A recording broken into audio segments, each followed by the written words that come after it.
Hello, I'm Alex Mozet, and welcome to Winner Take All, where we talk about the constant battle between large tech monopolies and traditional incumbents. We just had Tim Kendall on the show on a few days ago on Monday. It was great to have him on. He's CEO of Moment, but he was on that Social Dilemma documentary. We were talking a lot about the battle with these content platforms like Facebook, what's happening with their matchmaking algorithms, and it was a very good conversation. It was great to have him on. I think it's a really good number of clips and full episode if you want to go and listen to that and really dig into what's going on with, these algorithms, the matchmaking, the censorship, and someone that was early on at Facebook and their first director of monetization. So that was really awesome to have him on the show. First topic is Farfetch going east. So we just had news here that Alibaba and Richemont are going to invest $1.1 billion in Farfetch with a focus on China. A couple interesting things with this. Actually, Farfetch, prior to this deal, was partnered with JD.com. JD.com, actually, if you rewind the clock a few years ago in China, they were probably the number 2 e-commerce player, but mostly linear. They didn't have much marketplace supply. In recent years, JD has been making a push to go more marketplace, get more third-party supply. It's been helping them. They've been gaining traction. They did a deal with Farfetch to bring their luxury goods supply into China and kind of help use the Farfetch infrastructure and network and ecosystem to get more of these kind of Western luxury goods into China. Basically, what Alibaba has done is they have stolen that deal, and they're going to do that deal. And so JD is still going to be an investor in Farfetch, but now the partnership is going to be with Alibaba and not JD.com. Pretty interesting. So $600 million. So both Alibaba and Richemont, which is a huge luxury good conglomerate, they own a lot of jewelry brands. Interesting thing about Richemont is that we've spoken about them before on the show. We've spoken about them because they are the owner of this thing called Yoox Net-a-Porter. And we've talked about Yoox versus Farfetch in a linear versus platform comparison, because Yoox is a luxury good e-commerce player, but they are linear. They are a reseller, right? They buy all the inventory and then they resell the inventory, but they do it digitally through e-commerce. We have been skeptical, right? We have been in typical winner take all fashion. We have been skeptical about Yoox's model versus Farfetch's model. Farfetch has third-party supply. They have these brands listing inventory into the marketplace. They have, boutique shops. This shop in New York City, Patron of the New, right? That, was actually one of the early sellers on Farfetch many a year ago, right?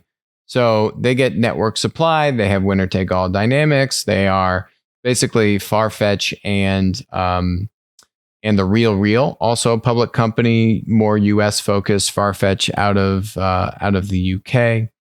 So anyway, long story short, Richemont has come up prior on winner take all, but in a linear fashion. So the interesting thing here is that maybe they watched the show. Maybe they watched the show and they said, "Oh, we need to embrace this marketplace thing. Let's go in on this deal with Alibaba, $300 million each, Alibaba and Richemont, $600 million going into Farfetch. And then they're both putting $250 million for $500 million collectively into a JV. That's going to be the Chinese entity with Farfetch and these two other players. So long story short, Richemont is embracing marketplace. Good for them. A smart move. Also interesting is that there is another player in this this deal from the luxury goods sector. Artemis, the controlling shareholder of Gucci owner Kering, also plans to increase its stake in Farfetch. So you are seeing some of these luxury good brands, manufacturers start to embrace marketplace, right? Start to say, hey, I should have a stake in this, right? I can use my leverage. Like, why would you want to do that? Well, now you're going to get better data. You're going to get better cooperation with the marketplace. You're going to get better ability to run placements or, get better positioning for your products on the marketplace, right? You can do special kind of collaborations or promotions or give specific inventory to the marketplace, right? You can treat the marketplace like a different channel, right? Just like you would treat your retail stores versus third-party retail stores differently and what inventory you give to the different channels. But the key here is that there's only going to be one or two dominant marketplaces in a given vertical. So if you've put money into, one of the dominant marketplace businesses that is going to have aggressive growth, which we've seen with what Farfetch and The RealReal are doing, that can be a very valuable, both just investment that can build enterprise value, but can also bring some strategic synergies back to the core business. Separately, what we're seeing, we are seeing, Farfetch has a wide variety of luxury goods. What's interesting about Richemont here is the jewelry and the watches, right? There are jewelry and watch specific marketplaces. And we are seeing the sneaker marketplaces like GOAT and StockX also get into jewelry and watches. So I think jewelry and watches is really the next battleground for marketplaces. You've got the Farfetch and the RealReals that are clearly putting an emphasis. You've got the jewelry and watch specific marketplaces. And then you have the unicorn kind of sneaker marketplaces that have a very hip, high-end demographic buying audience, very into watches and jewelry, also getting more into jewelry and watches. Jewelry and watches, to me, is the next kind of luxury good marketplace battleground. And I think there's a couple ways to get into that puzzle, depending upon, the continent that we're talking about, US, Europe, Asia, and, the different kind of strategic priorities. So I'm sure there will be more to come. Next topic. Ant IPO is suspended. I thought this Ant IPO was going to be the biggest IPO ever. Ant was just going to clobber every other IPO. This was going to be massive. Jack Ma setting records. Well, how things can change when your business is controlled by the Chinese government. How billionaire Jack Ma fell to earth and took Ant's mega IPO with him. It's called You Poked the Bear That Actually Controls Your Whole Business, called the CCP. That's pretty much this whole thing in a nutshell. Basically, what this article says is that Jack was at a conference. They were about to do his IPO when Jack Ma chose to launch a blistering public attack on the country's financial watchdogs and banks. The regulatory system was stifling innovation and must be reformed to fuel growth, billionaire Ma told a summit in Shanghai on October 24th, attended by the great and the good of China's financial, regulatory, and political establishment. Interesting. Chinese banks, he said, operated with a pawn shop mentality. It was this speech that set off a chain of events that ultimately torpedoed the listing of Ant. Basically, stung by the attack, Chinese regulators and Communist Party officials set about reining in Ma's sprawling financial empire, culminating in the suspension of the IPO. On Tuesday, it was a costly miscalculation. Now, this isn't going to stop here. This is just the beginning. It's not tit for tat. It's you poke me, I clobber you. That's the response the CCP is going to have on Ant. And I think there's going to be multiple waves of retaliation. It's going to be not a 1-for-1 kind of battle here. It's going to be a 1 for 10, right? Jack Ma did this. It's going to come back 10 times worse for them. State regulators started compiling reports, including one on how Ant had used digital financial products like Huabei, a virtual credit card service, to encourage poor and young people to build up debt. Again, this is a communist government. It's very easy to quickly become the enemy of the communist government, and for the communist government to point its finger at you and say, you're actually an evildoer. Look how rich you are. Look how much you've taken advantage of people. you're worth tens of billions of dollars, Jack Ma. You're actually horrible, as opposed to being, a star beloved by the people. Now the communist government and its media arm and all the tools it has at its disposal can bring you from up here to down here very quickly. So the General Office of the State Council compiled a report on the public sentiment about Ma's speech and submitted it to senior leaders, including President Xi. Top Chinese leaders then became more involved and asked for a thorough investigation of the company's business activities, which eventually led to the halting of the IPO. The People's Bank of China, China Banking and Insurance Regulatory Commission, China Securities Regulatory Commission, the State Administration of Foreign Exchange, and the State Council Information Office did not immediately reply, but that every single one of those groups, those bureaucracies and Chinese-controlled entities are fighting with a vengeance here against Jack Ma and Ant Financial. In years gone by, most regulators had left him alone, and then the article actually talks about where they'd had some run-ins with regulators in the past, and he was able to use his star power to kind of go above them, to the top people in the CCP and get that regulatory scrutiny kind of put to the side. Now it's coming back in a big, big way. This is not going to be the last that we hear about this. Ultimately, I was never bullish on this anti-IPO. Why? Obviously, we talk about how all these Chinese tech monopolies are basically just at the whim of the CCP. And there's huge risk in and of that regard. That's why you saw Plaid actually limit its exposure to foreign platform stocks, particularly Chinese platform stocks. I think it's capped at like 10% international exposure. Plat's on fire. I think it's up like 65% since it came out in May of 2019. That's WisdomTree's public platform ETF that we helped them launch. So you see the ticker in the bottom, all of our Plat stocks. Farfetch is in Plat. Ant would have probably been in Plat as well. We need to check it out and do more diligence, but it's certainly a platform business and a large one at that. But why I'm not bullish on it is because the U.S. government is aggressively now waking up to the influence of Chinese tech monopolies abroad. And guess what? Chinese tech monopolies that touch the financial system are of particular interest to U.S. regulators. And, the U.S. hooks that we have in the financial system just around the globe are pretty strong, which means that if the U.S. government wants to shut you out of the financial system of anything that touches the dollar, they can just about do that to maybe like a 95% degree accuracy.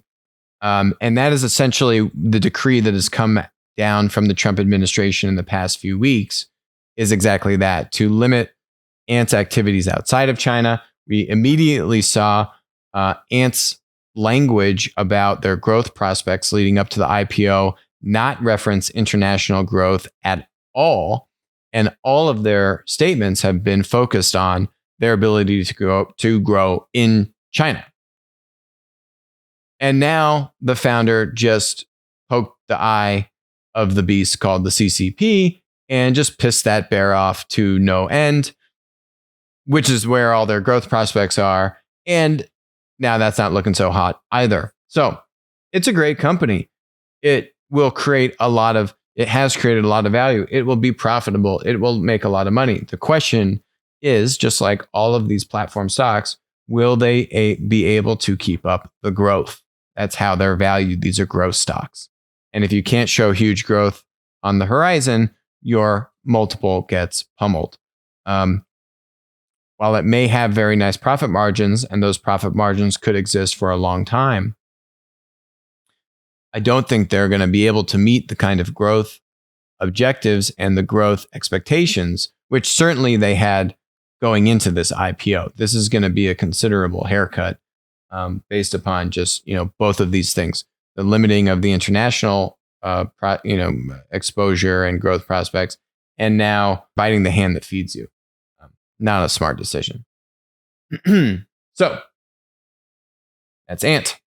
Now, next topic here is Vimeo. So there's news here. Vimeo, owned by IAC.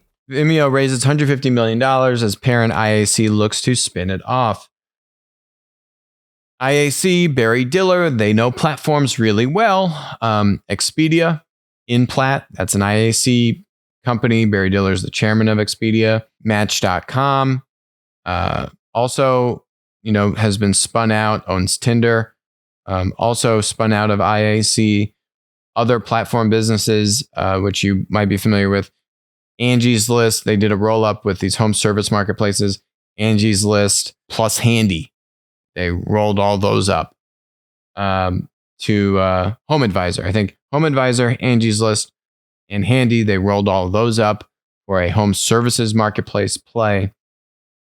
They understand platforms really, really well. Vimeo is not a platform. Vimeo tried to be a YouTube competitor, but Vimeo is no longer a platform. They had to pivot. They had to move away from that. And what they moved away into is demand for Vimeo's platform, which provides video creation, hosting, and marketing tools to professionals and businesses, has spiked in the lockdown.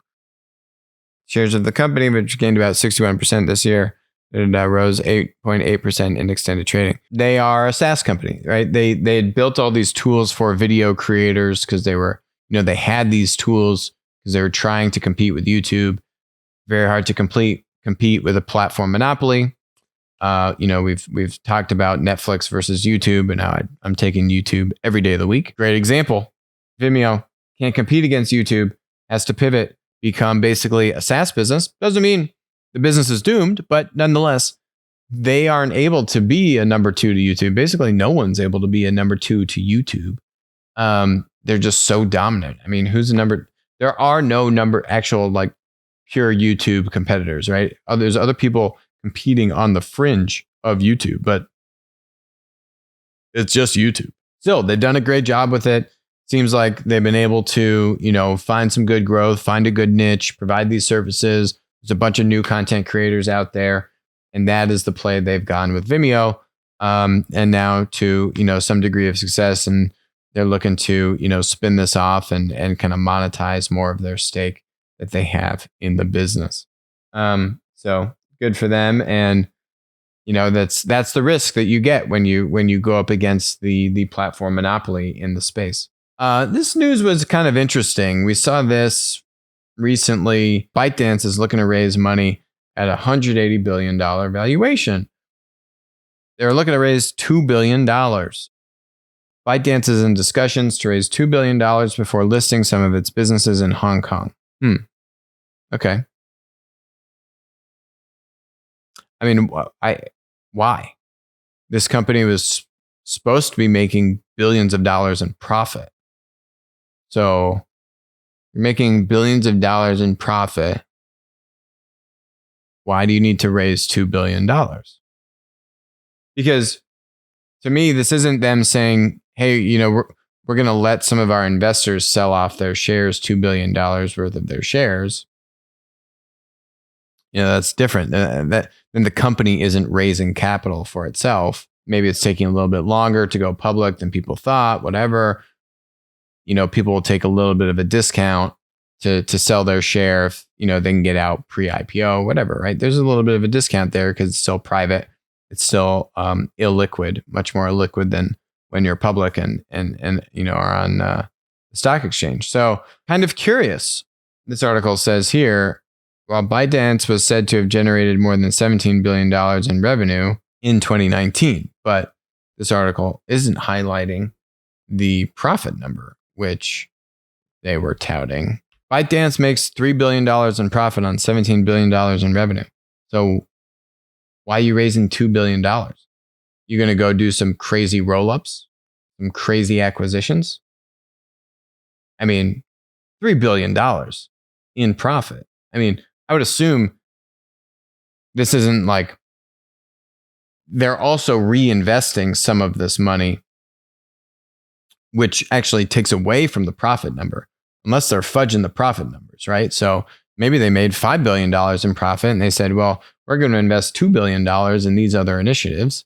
And so then that is an expense and that hurts your bottom line, right? So what are you using $2 billion for when you made $3 billion last year? And when you're about to go public, you know, even if you want to buy a company for $10 billion, you don't need to put $10 billion down in, well, you don't need to have $10 billion of cash in the bank today. You can go get debt to finance that transaction. You can use your stock, which you're about to IPO with, to finance that transaction. You know, I just don't know what they would want to buy or what they want to use this money for. It just doesn't make sense to me. I think it just goes back to kind of just a general kind of hesitancy that I have for Chinese stocks. And, you know, this isn't the reason why I have hesitancy on Chinese stocks is because Chinese stocks don't have the same audit and accounting requirements that basically any other public company that is listed on a US exchange. So if you're a Chinese stock and you're not listed on the US exchange, don't worry about me. My comment does not apply to you. Do whatever you want. But it's very well known that Chinese stocks listed on US exchanges are not held to the same auditing and accounting requirements that basically every other public company that is listed on a US exchange is required to adhere to. There is proposed legislation in Congress that's actually, you know, both, it's bipartisan, Democrats and Republicans that are both, you know, putting forth legislation to help level the playing field, right, and require that Chinese stocks are held to the same standards as everyone else. Makes sense. Just took like 20 years for that to happen.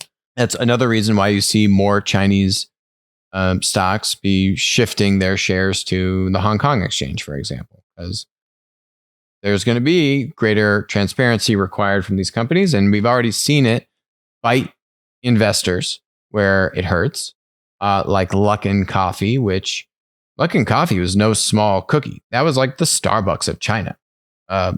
Like Starbucks committing blatant fraud. Kind of an issue. Not a small, like big company. Blatant fraud. Cooking the books. So, I don't know. Call me skeptical. It just seems odd.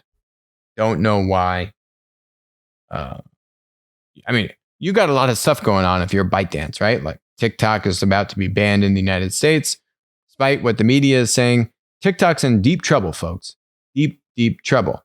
If this deal falls through with Oracle and Walmart, and there's still a lot of uncertainty around that deal, but the power rests with the executive branch to limit how foreign companies, or actually any foreign agent, operates in the United States, including foreign entities. So there are some like court challenges and things going back and forth. It's really a moot point. As the court process works itself out, I think we will all see that these restrictions on TikTok are very real and will be upheld, at least, you know, in the court of law. And this deal, which is still a little bit wonky, I'm going to be honest. Apparently now what they're saying is that, you know, the way they finagled this kind of TikTok thing was they said that American investors would control over 50% of TikTok. The way they got to that number is that I think Oracle and Walmart were going to get a 20% stake in TikTok. The other 80% is owned by ByteDance. American investors in ByteDance own about 40% of ByteDance. So, you know, 0.4 times 80, that gives you 32%. 32% plus 20% gives you 52% American ownership. So what they were saying is that you are going to need to split up that 32% from the 80. So ByteDance would be holding 48% ownership. 32% would then be divvied up relative to the ownership stakes of the American investors, right? So ByteDance ownership is not this kind of pass through, pseudo American ownership. It will be literally, you look at the cap table, it's 52% American, 48% ByteDance.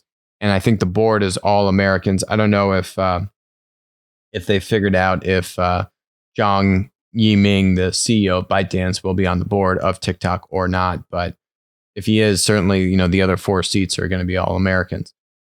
That is the proposed deal. It's wonky, and there's a lot of stuff, that still isn't public about how it's going to work and if it'll pass and all this. But it is a very real risk to ByteDance. Just all this cash stuff. I don't know.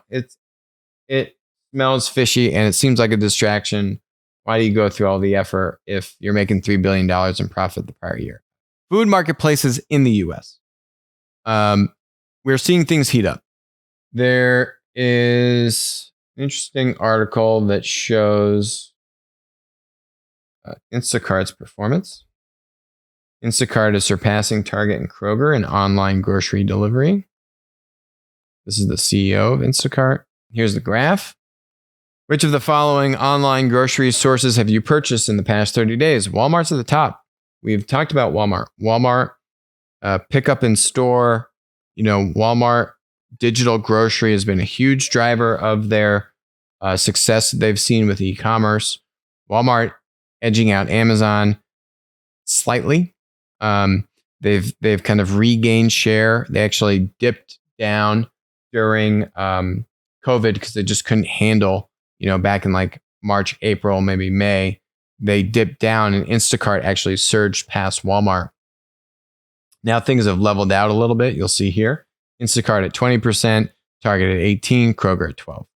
The interesting thing is all 5 of these companies have marketplace initiatives. All the top 5. Instacart is a pure play marketplace. Amazon, they know marketplace. Actually, Amazon has a very strong hybrid approach with Amazon Fresh. There's actually a lot of linear inventory with what Amazon is doing. But there is obviously marketplace supply in some food, and a lot of the durable food goods or, durable grocery goods. That's much more marketplace than I think, the fresh and the produce. But there is still some marketplace inventory on Amazon for, perishable products. Walmart has been pushing marketplace aggressively and doing very well with that. Instacart, pure play marketplace from local retailers, and Target. Target launched, I think it's called Target Plus, maybe a couple of years ago, maybe 150 sellers. It's a very curated marketplace approach. We've been skeptical of it because, they are kind of selectively picking partners, other brands and other suppliers that are going to bring them a lot of SKUs.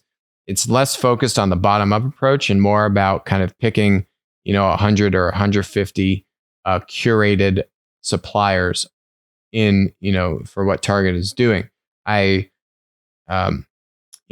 think we've seen also Target buy Shipped, which is actually on this list, but all the way at the bottom, you can barely even see it. It's at 2.7%. This is the thing to me, which is kind of bizarre, I think Target Plus is really not so much focused on food. I think it's more focused on kind of, again, non-durable like clothing and accessories and appliances and like all the other stuff Target sells. I think it's less focused on food. Shipped, you would think, would be, where Target really gets that marketplace bump from food marketplace, but it's all the way. Peapod's beating Shipped. What is going on?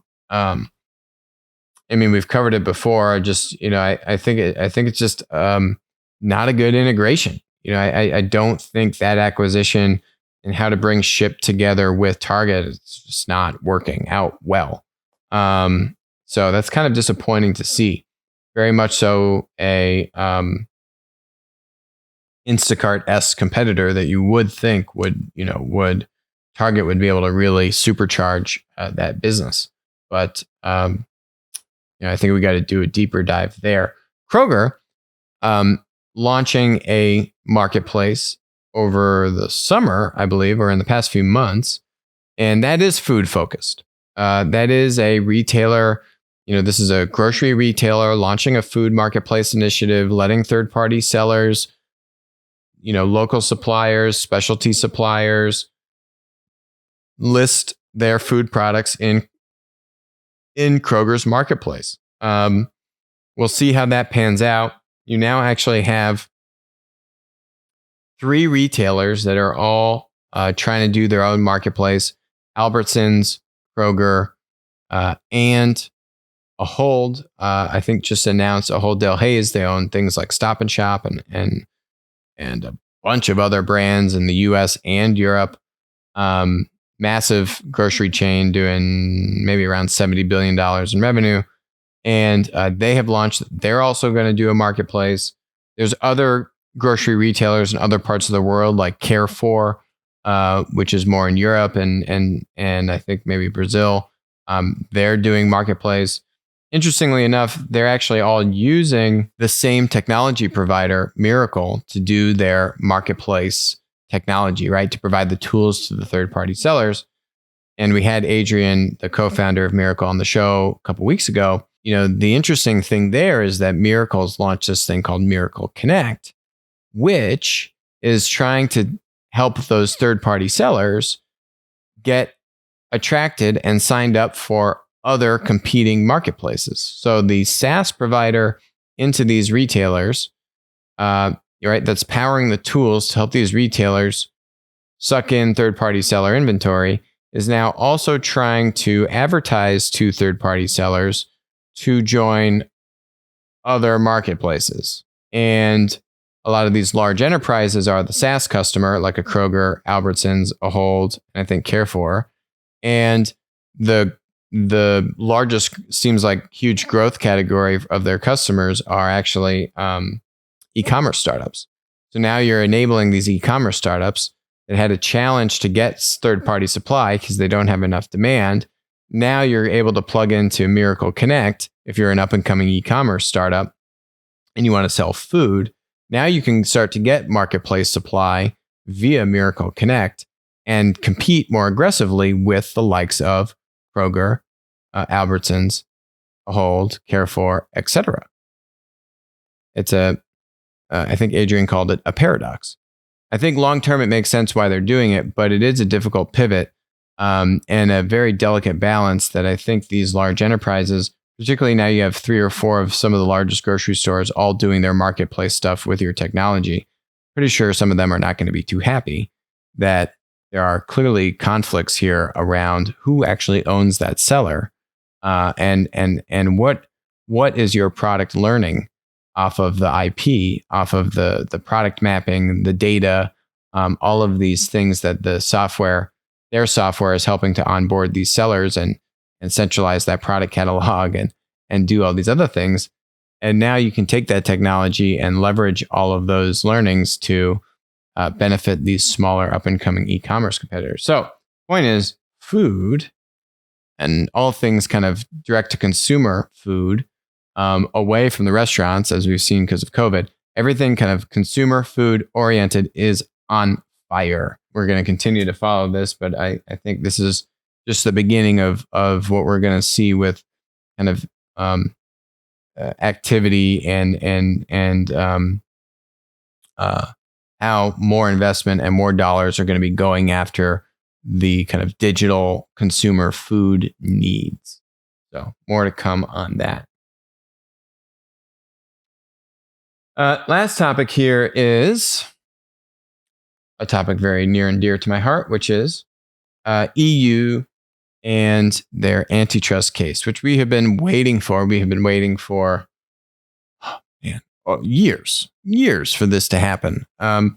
Frankly, I was close to launching a GoFundMe and I was going to pitch in, $100,000 and say, let's go raise $1 million and screw it. I'll sue Amazon because the DOJ doesn't know what they're doing. If you saw what we were talking about with the Google case that they launched against Google, I mean, it's a complete joke. These guys are, 5 years behind the ball and just not figuring it out.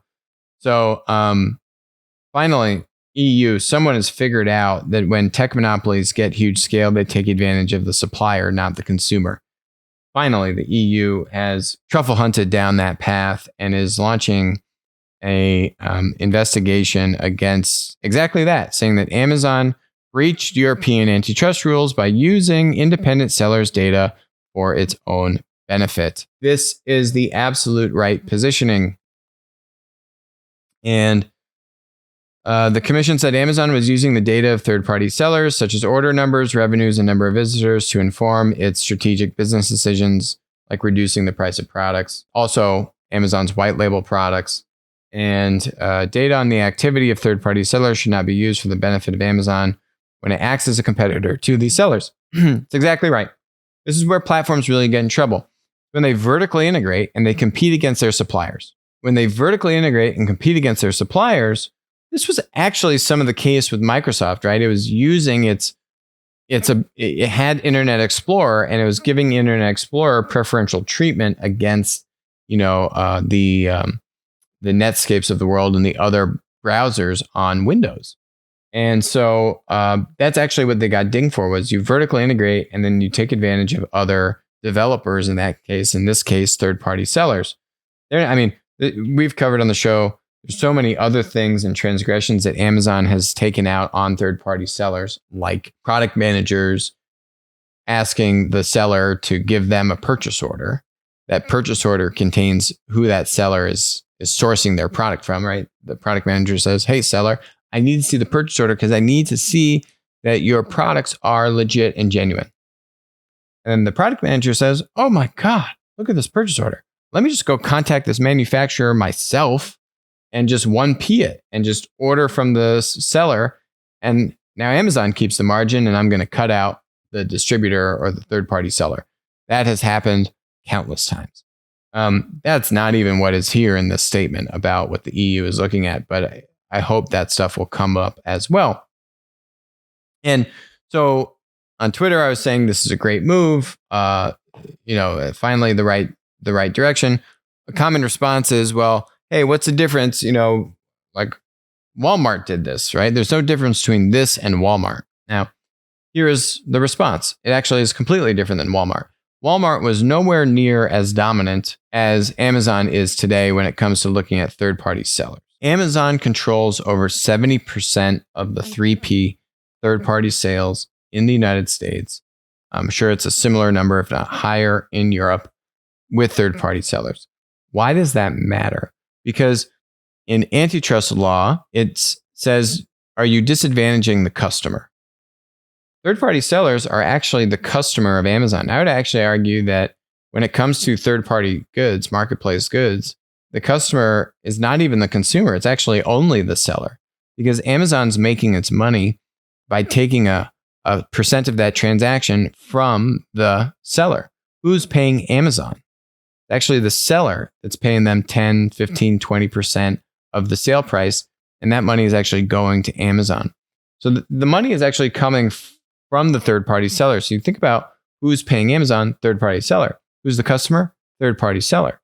Why is that important? Because if you treat third-party sellers as a category of users, customers in this case, and you say, where can third-party sellers sell their goods online, right? Through other marketplaces.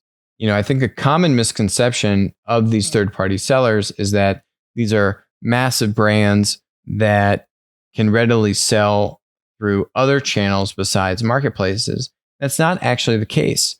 Amazon itself has issued countless reports and studies showing, the average size of their sellers or small businesses, that Amazon is helping small businesses, that, they are creating, new business opportunities for entrepreneurs. And that's the whole ethos of how Amazon is branding. And if you look at their Q3 earnings release for 2020, they have a whole section in there that just talks about, look at this community we're building of third-party sellers. Look at, all these hundreds of thousands of sellers that are building their business on Amazon. Literally like what they're saying. The challenge is that those businesses can't readily go and sell into retail stores, right? Selling into retail stores is a whole other ball game. You need it's a completely different business. These are third-party sellers that have grown up selling online and selling through marketplaces. And that's its own category of business model. And so now if you look at the other marketplaces that are out there, who are they? Amazon, eBay, Wish, Walmart, Google, Target, we covered and doing much. And you say to yourself, okay, well, hey, Alex, you said Amazon's doing over 70% of 3P sales. How do you get to that number? This article puts Amazon at $200 billion in GMV. Amazon actually stopped regularly reporting their GMV numbers. Jeff Bezos disclosed the numbers for 2018 in his April letter of 2019, where he's saying, 56% of our sales are from third-party sellers. When you look at the other marketplaces that are out there, and you try and add up their US GMV, it's difficult to do so. It's not readily available information. There's eBay. When you take out cars, this was actually something that the House Judiciary Report noted about eMarketer's numbers being wrong, because eMarketer was looking, the top marketplaces and actually giving Amazon less credit because they were factoring in like car, automobile, vehicle sales into, say, eBay's numbers, which is wrong. It's not apples to apples, right? Amazon's not selling cars. And the ticket size for those transactions is so big. So I peg eBay around $35 billion in US GMV when you take out automotive. Actually, I think majority of their GMV is international. US is the largest country, but it's still actually sub 50%, even if you include cars in that number. So I think eBay is around 30, 35. Wish is not disclosing their GMV, but I don't know. It's in the billions of GMV. They're valued at like $12 billion. So hard to say exactly. Maybe they're doing $5 billion in GMV. Walmart, another one, hard to peg.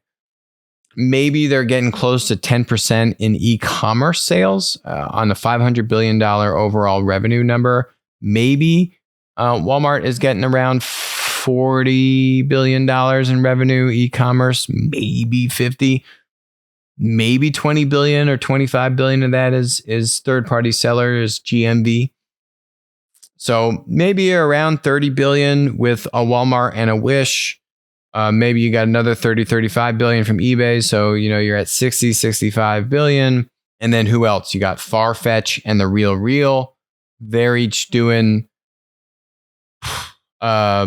maybe $4 or $5 billion in GMV between the two of them. And again, that's not all just in the US. Farfetch is a big international business. So maybe it's a few $billion in the US. You have up and coming unicorns like StockX and Goat. They're supposed to be doing at least $1 billion in GMV each. I think most of that is in the US. So, maybe you throw all of those kind of luxury, like alternative good marketplaces together and you're $5 to $10 billion there. Maybe we're in the $70, $75 billion GMV range. And then it kind of starts to fall off pretty quickly. You put that all together.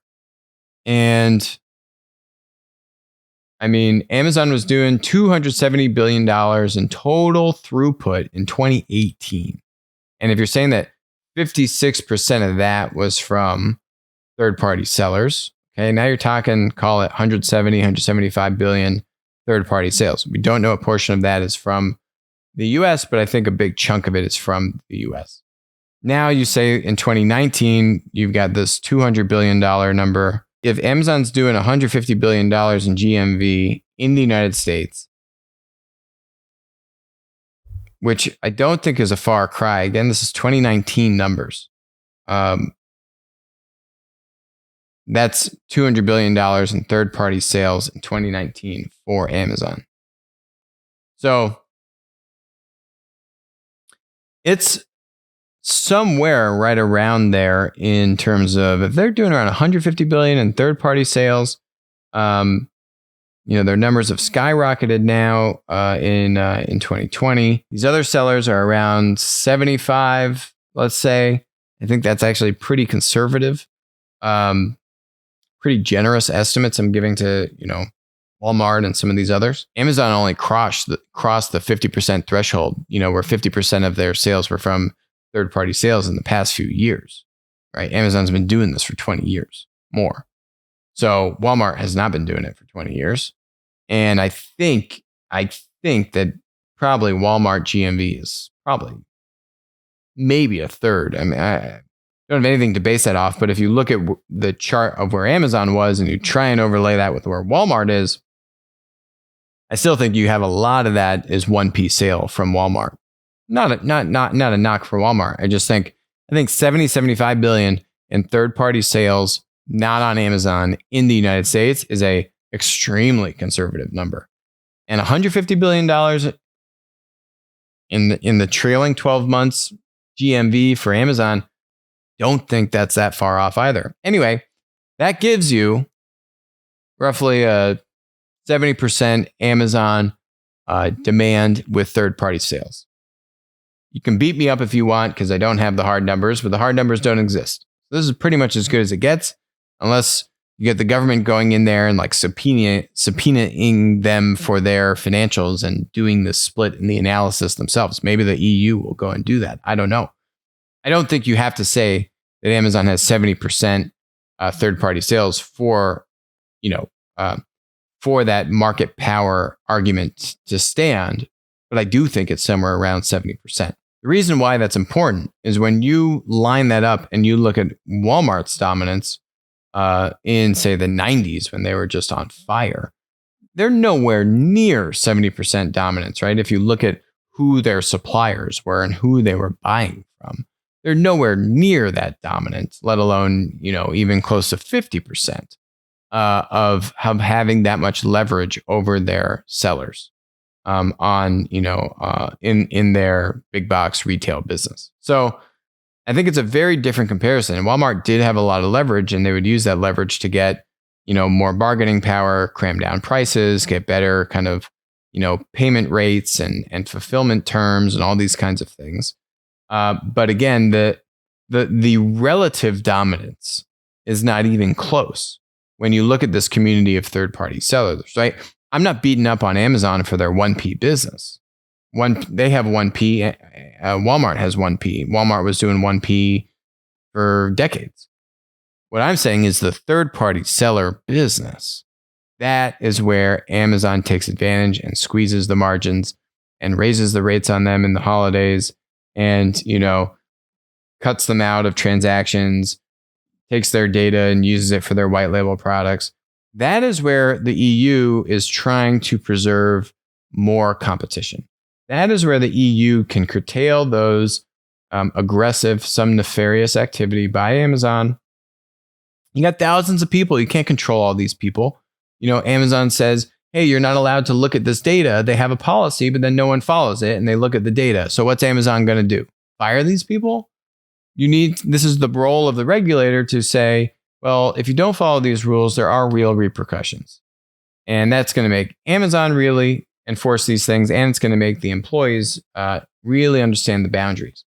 So it doesn't mean you break up Amazon. Breaking up AWS and Twitch from Amazon doesn't solve any of this. What this is saying is sellers and producers get taken advantage of by tech monopolies. How can you protect those producers, in this case, sellers, better? What are the protections? And we've talked about this in past episodes. What are the protections that you can put into place to protect sellers from the two biggest gripes that they have? One is being unfairly penalized by the platform, right? Getting kicked off the platform, getting suspended, having your your relevance, your ratings, your reviews, dinged unfairly. The platform is one-sided. They don't listen to you. You can't even get anyone on the phone. They take unilateral action, and your businesses, your livelihood depends on Amazon. You're a seller, and you're screwed. That's number one, right? There's no recourse. Two sides to every story kind of thing, right? Uber drivers talk about this all the time. Second gripe of sellers and producers in general is pricing. I'm an Uber driver. You decide you're going to take 25% of the fee instead of 20. What can I do? Nothing. I'm Amazon, or I'm a seller on Amazon. It's the holidays. I'm doubling what it costs to put your stuff in my warehouse. Why? Because I can. I'm gonna 50%. I'm gonna 1.5x the take rate I take from your stuff in the holidays. Why? Because I can. You can't do anything. And they can destroy your margins. And now you got all this inventory, by the way, on your balance sheet because you're the seller. And what do you got to sell it. Otherwise, you can't pay it off. You've got float, you've got terms, and you're buying stuff on margin. And, you've got these sellers. Amazon's doing deals with Goldman Sachs to give these sellers debt. So those are the two biggest gripes. Unfair kind of penalization, no rebuttal, no recourse, and the pricing. This whole other thing about pricing and raising prices, you could lump into that cutting sellers out of a transaction because you took their purchase order and single source the product from the seller's manufacturer directly.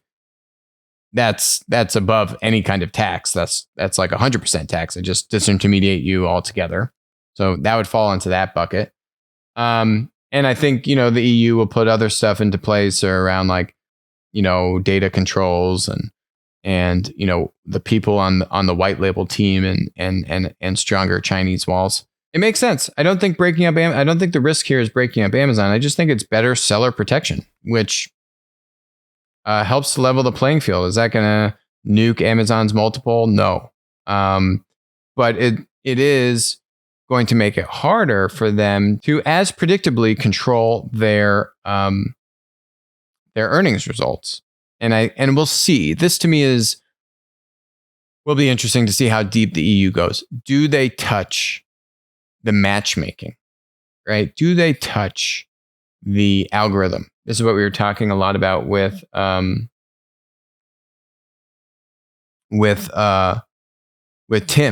about Facebook, right? The algorithm, the matchmaking. It's one of the core functions of the platform business model. How does Amazon prioritize the results?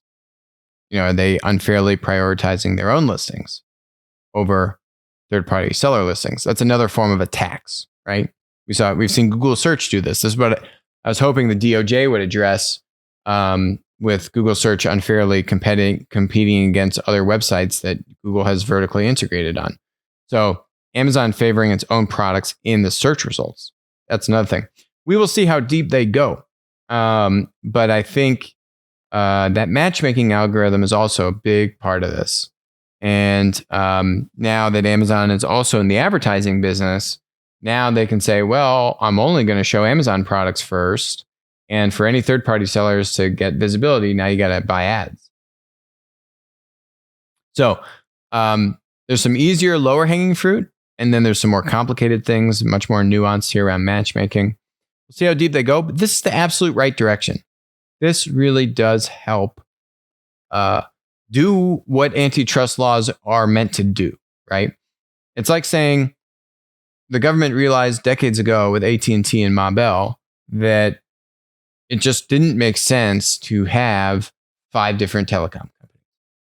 And so what they said is, well, we are going to regulate your behavior and how you operate to make sure that your users aren't taken advantage of. Similarly here, who are the users that the platform monopoly takes advantage of? It's actually the sellers. And so how can you regulate, understanding that platforms are inherently winner take all, modern monopolies? There's winner take all. How can you help make sure that even though you are only going to have 1 or 2 dominant players, that you help to make it a more fair competitive environment for the users that have to use it, because it is the only or one of the two only sources to build your business. In this case, being a third-party seller.